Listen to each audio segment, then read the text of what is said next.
punches. Ford's Federico Villagra, meanwhile, is struggling off the line here on stage 14.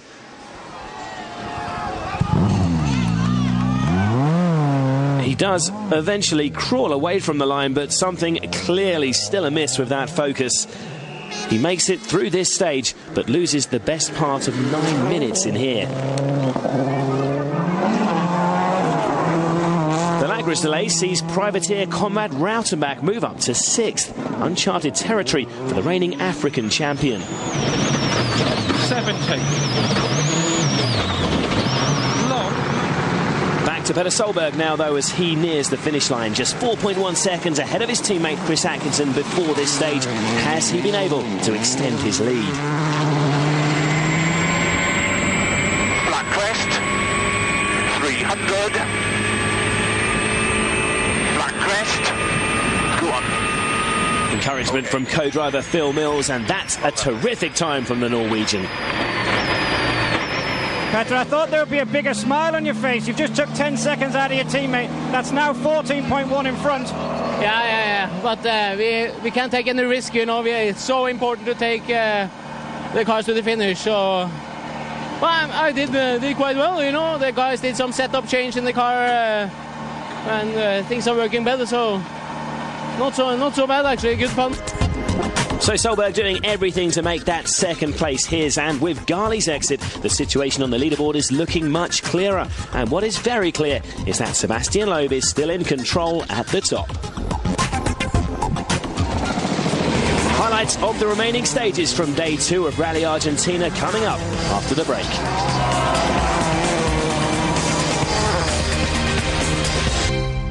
Welcome back to the second day of Rally Argentina. Before we round up the last stages, here's what's been happening away from the leaderboard. Henning Solberg returned under the restart rules after breaking his suspension yesterday. His only aim now is to gain experience of the stages, so he withdrew at service before the repeat loop. It's been another difficult day for Suzuki. Tony Gardemeister was without four-wheel drive for most of the morning and then was forced to retire with hydraulic problems after stage 15.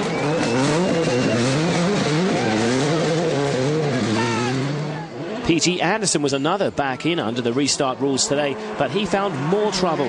Broken suspension on stage 14, again bringing his day to a premature end. The problems that the WRC cars have suffered have seen the leading PWRC car of Andreas Eigner move into the points. The Austrian in a Mitsubishi is up to 8th. Mikko Hirvonen, the man who was the early leader yesterday, another who restarted today, is bearing down on the point-scoring positions, looking to score useful points for himself and the team.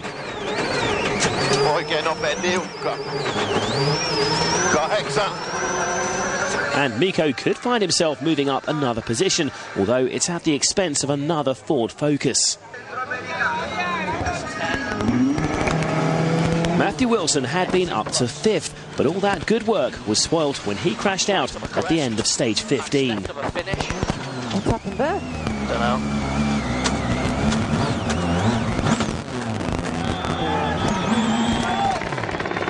So the incredible attrition rate continues, but oblivious to the mayhem ensuing behind, as always, is the ever unflappable Sebastian Loeb. The Frenchman has little need to push, but he still manages to claim another fastest time on stage 15.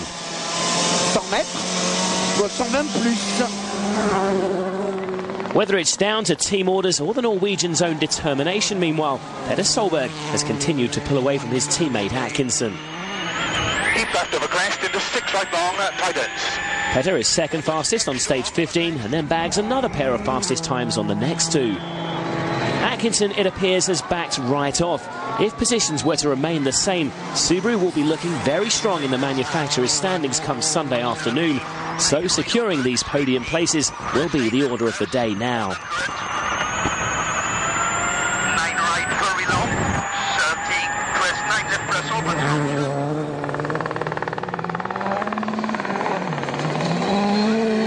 Further back, Danny Sordo has set about consolidating his own position in 4th.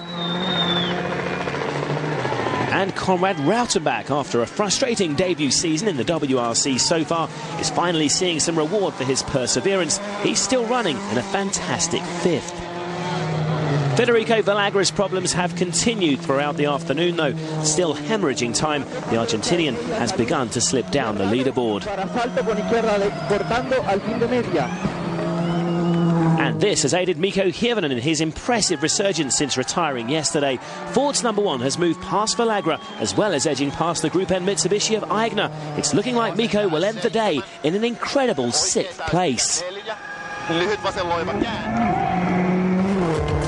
And that is where Hirvonen does end the day. After successfully negotiating the Estadio Córdoba sprint stage, Andreas Aigner is now up to 7th as he's gone ahead of the ailing Villagra. But the leading positions remain unchanged. Sebastian Loeb ends the day with a lead of nearly 1 minute and 20 seconds. Very good day. We started with bit more than 1.5 minutes lead. We finished the day with 1:20, so it's good. It's what we expected today. No problem. What were conditions like out there? Very difficult in the morning, especially in the first stage. A lot of mud and very difficult condition. After it went better, and this afternoon it was okay because it didn't rain since this morning and the conditions were good. So we could push hard to try to keep our lead, and that's been good.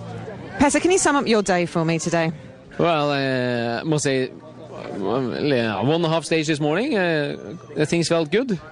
And then after that, I was struggling, I was struggling quite a lot. But this afternoon, I had actually a good car for all the stages, honestly. And I could push, and much more.